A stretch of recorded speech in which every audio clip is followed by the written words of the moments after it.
بسم اللہ الرحمن الرحیم۔ میاں بیوی کہیں جا رہے تھے۔ عورت حسب معمول نوک پلک سنواری ہوئی تھی اور ٹیکسی کے انتظار میں کھڑے تھے۔ اتنے میں ٹیکسی آئی اور وہ اس میں بیٹھ گئے۔ کچھ دیر بعد ٹیکسی ڈرائیور نے کہا، اپنی وائف سے بولیں یہ لپسٹک کا شیڈ مٹا دیں، مجھے اچھا نہیں لگ رہا۔ یہ سنتے کے ساتھ شوہر نے غصے سے اس کا گریبان پکڑا اور بولا، تیری یہ ہمت کیسے ہوئی جو تو نے یہ بات بولی؟ ڈرائیور نے مسکراتے ہوئے بولا، بھائی اگر یہ آپ کے لیے سجی سنوری ہوتی تو گھر میں سجتی، یہ تو راستے کے لیے تیار ہوئی ہے، اور راستے کی ہر چیز پر تنقید اور پسندیدگی کا اختیار ہر شخص کو ہے۔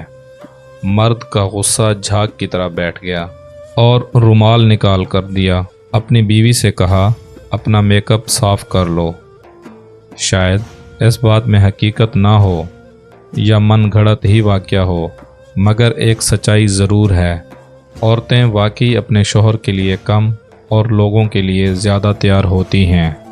کسی تقریب میں جانا ہو تو گھنٹوں سیلون میں لگا دیتی ہیں، مگر شوہر کے آنے کا وقت ہو تو کبھی ان کے لیے تیار نہیں ہوتی ہیں۔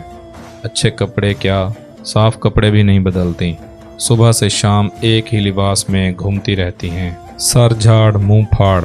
جبکہ ہمارے مذہب میں دور جاہلیت کی طرح تیار ہو کر باہر نکلنے سے منع فرمایا گیا ہے۔ یہ نہیں کہا تم اپنے گھروں میں بھی سجا سنورا نہ کرو، بلکہ کہا گیا ہے زیبائش شوہر کے لیے ہے، مگر ہم اس کے برعکس ہوتے ہیں۔